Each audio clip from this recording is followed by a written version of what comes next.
Fall to the floor.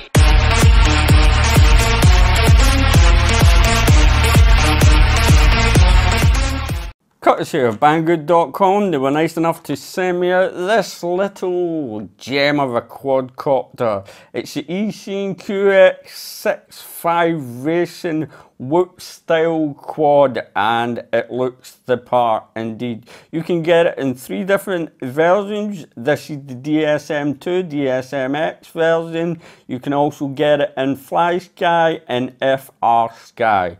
And you can also get it in different package versions.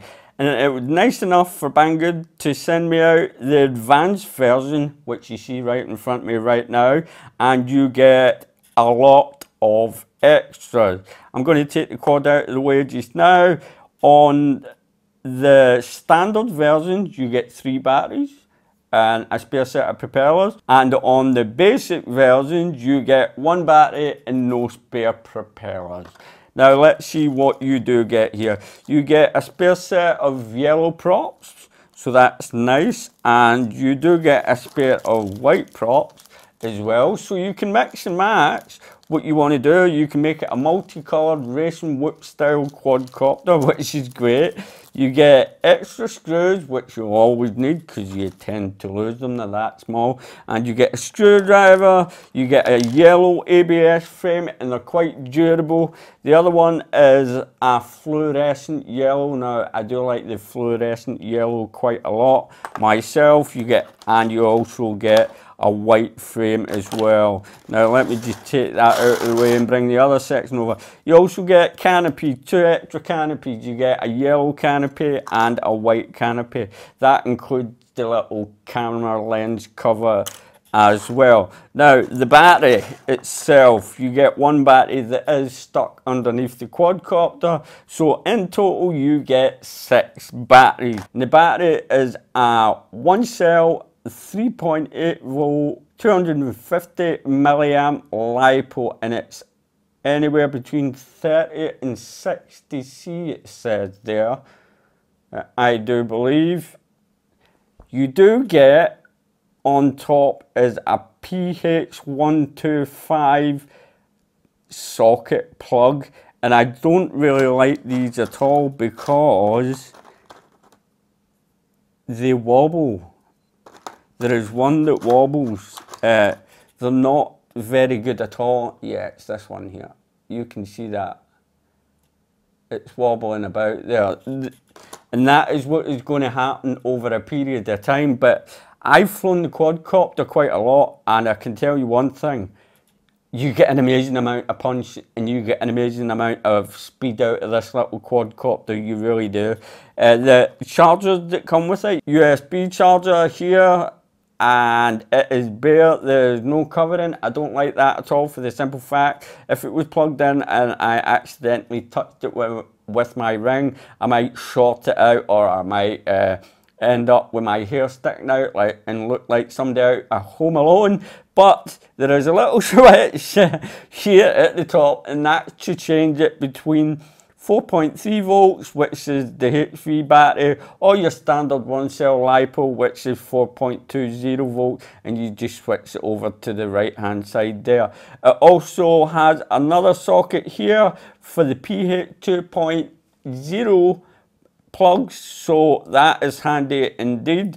And the way you charge it up is you just plug in a battery, then you plug it into your laptop or your computer.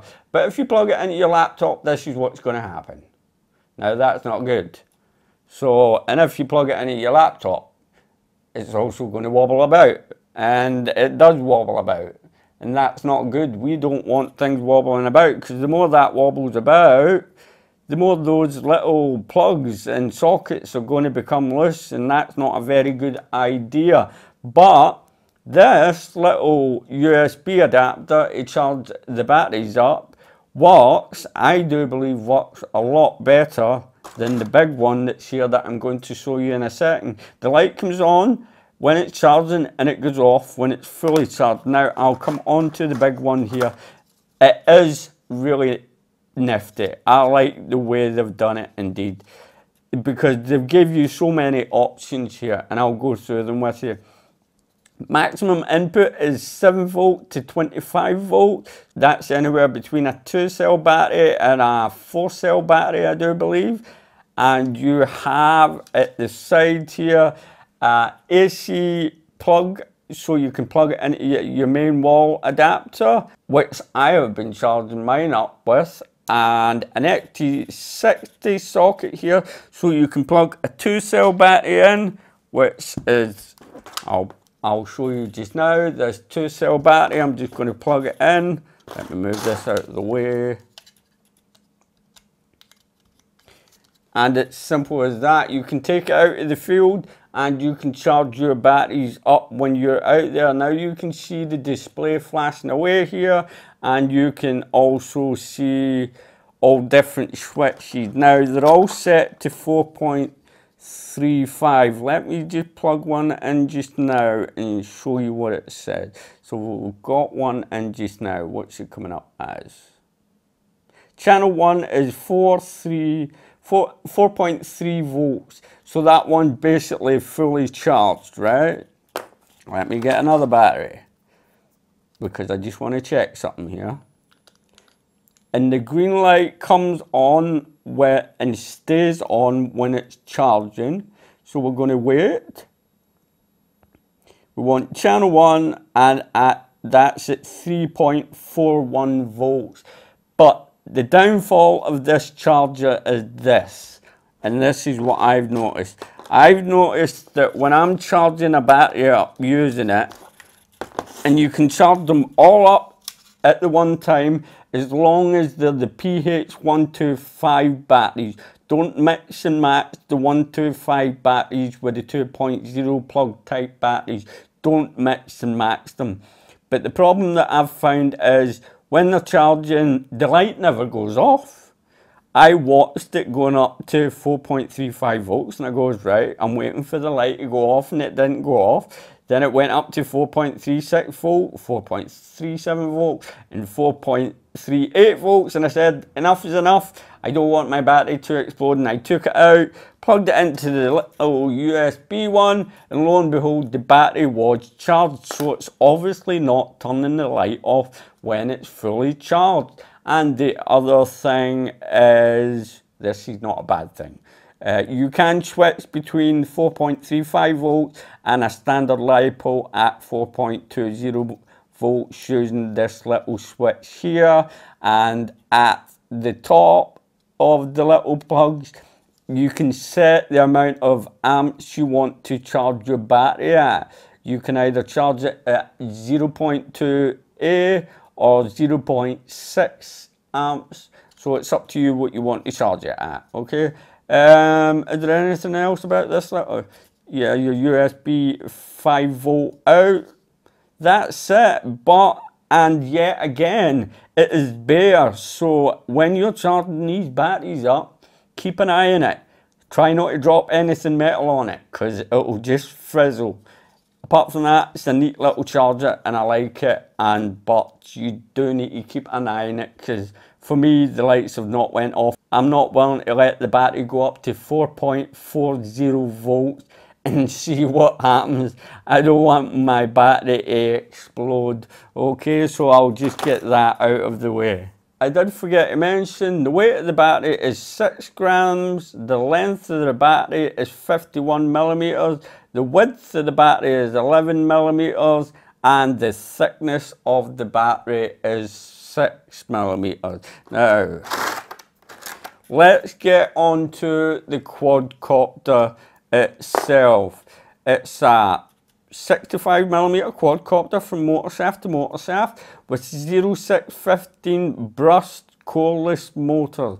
And the problem I've found with these is when you're flying about and the motors heat up, they tend to pop out of their holder. Now that's not good. I've got to constantly keep on pushing them down. So what I'm going to do is, and they're also plug and play motors, which makes it a lot easier to replace them. What I'm going to do is put a tiny little bit of sugar just at the bottom, let it set, and hopefully that might hold the motors in a little bit better. The props size themselves for 31mm. The weight of the quadcopter is just a tiny little bit over 20 grams. So including the battery, you're talking about 26, 27 grams. So that's not too bad at all. The camera in VTX is an AIO 3-in-1, so it's all together, and you can tilt the camera by unscrewing the screws at the side.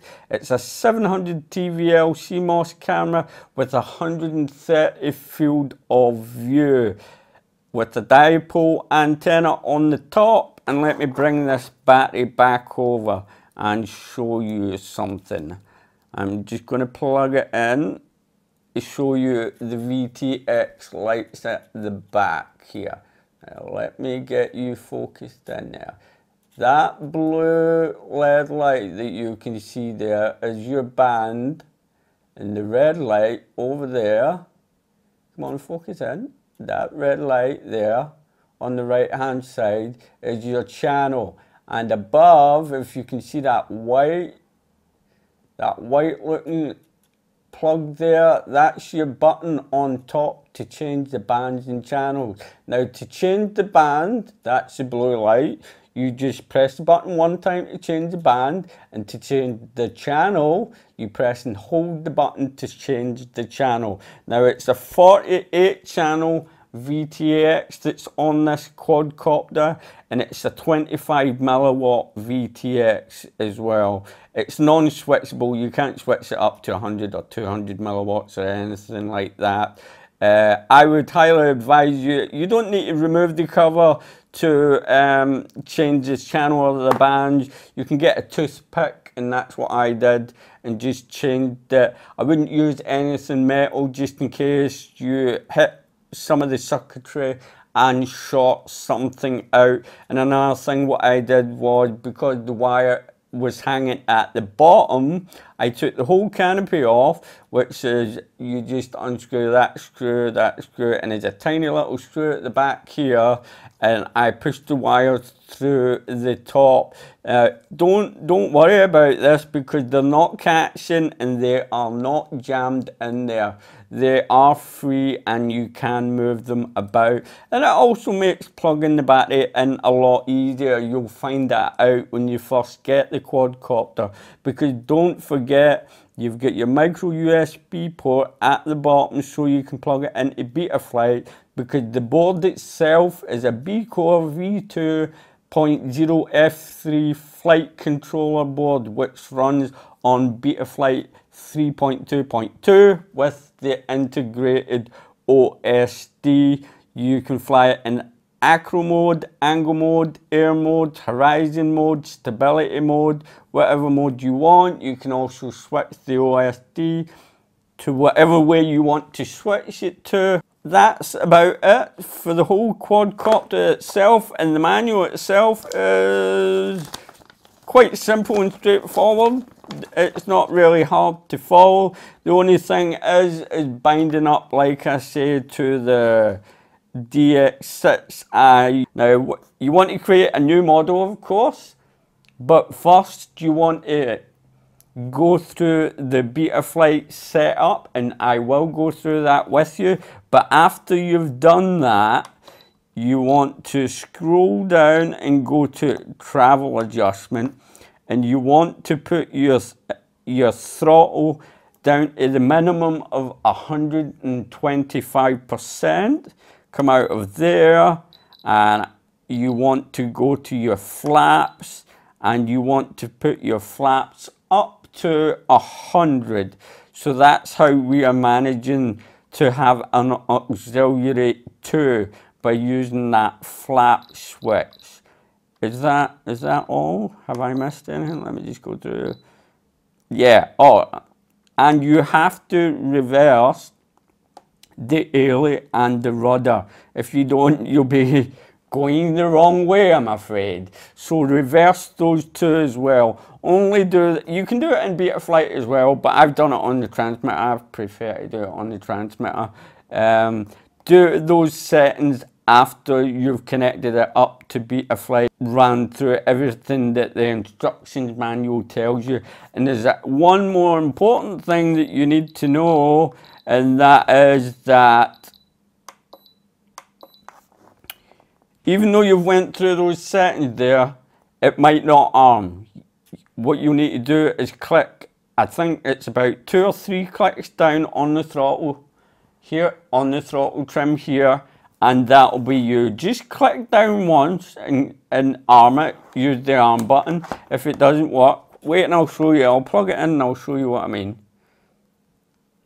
Let me just set it down there. Right. Okay, so if I was to see, that's going straight away. There you go. So I had 2 clicks down to stop that, if you noticed. When it wouldn't arm any other way if I didn't put down 2 clicks on the trim. But I do believe that's everything for the transmitter.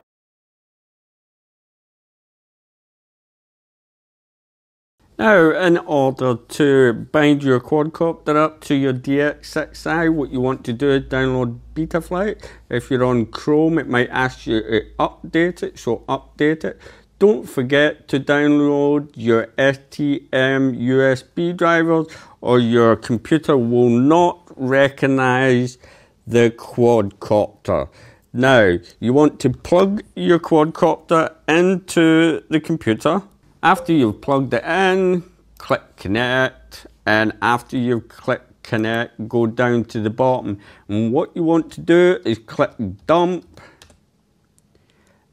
and you want to copy the whole lot, scroll to the very top. And once you've scrolled to the top, right click and copy everything that's there. And you want to copy it onto Notepad. And once you've copied it onto Notepad, save it somewhere safe on your computer. Now, after you've done that, what you want to do is type in, for DSMX version, type in set spectrum underscore sat underscore bind equals not 0 but 9, and click enter. After that, you want to click save and hit enter. It will then disconnect, then reconnect. After it's done that, click disconnect and unplug your quad from the computer for a couple of seconds. Then plug your quadcopter back into your computer. Now, your quad will start flashing away, and get that bind button on your transmitter, and you'll see the lights on your quadcopter. They will now be solid. Red lights at the back and white lights at the front will now be solid. Click connect, go back into connect up, please. There you go, right, connect. So we're going back into CLI again. And we want to go in there because we have to save our bind. And this is how you save it. You type in set spectrum underscore sat underscore bind equals 0. Hit enter. Then click save. It will disconnect yet again and reconnect.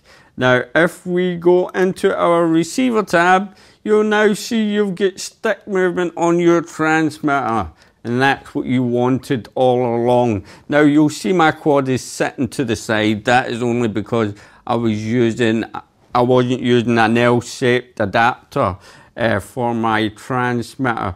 First things first, let's go into ports. Now, make sure everything is set up right here. You want UART3 and configuration. We don't need the barometer, so you can turn that off. There's nothing that you need to change over here on the right. Everything's set here just fine. Power and battery, everything's fine here. PID tuning, I'm going to leave everything stock. Now receiver, we've already been in here. Now modes. Okay, on your transmitter, because we configured the flat button, now you can see it will change into angle mode when you click that flat switch. But if you scroll down, you will also see that it has air mode as well activated on the flat buttons. So that's me changing the flat button. Now, even though if I switch the gear switch to arm the quad and it's not lighting up, believe you me, it is arming up.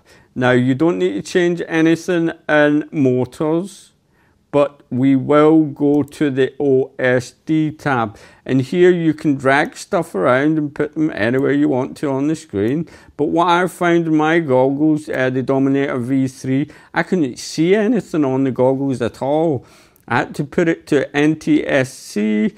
And don't forget, any changes that you make on here, click that save button, because if you don't click save, nothing will be saved. And also here, you want to change the battery capacity to 250.